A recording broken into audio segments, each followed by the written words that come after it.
Just in the background there, Andrew Morgan is assisting Jessica Meir into the crew lock, getting ready for today's spacewalk to upgrade some of the batteries on the outside of the International Space Station.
She's got herself a universe gone quickly, or the call of thunder threatens everyone.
The crew lock fully pressurized. Morgan now working to open the hatch.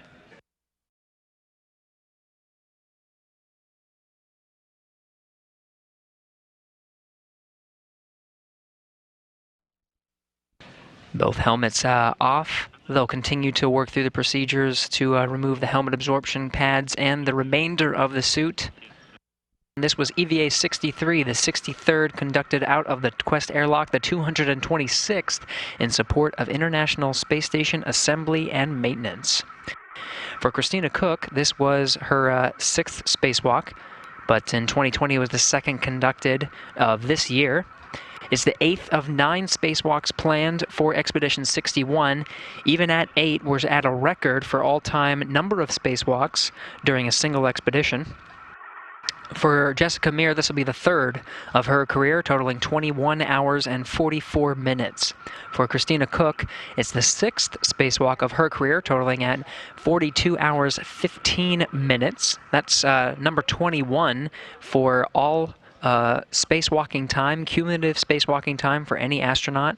3rd for women, just behind Peggy Whitson and Sunny Williams. Today's spacewalk lasted again 6 hours 58 minutes, wrapping up at 12:33 p.m. Central Time. The total spacewalking time for all 226 spacewalks that have been in support of space station assembly and maintenance come out to 59 days, 6 hours, and 10 minutes.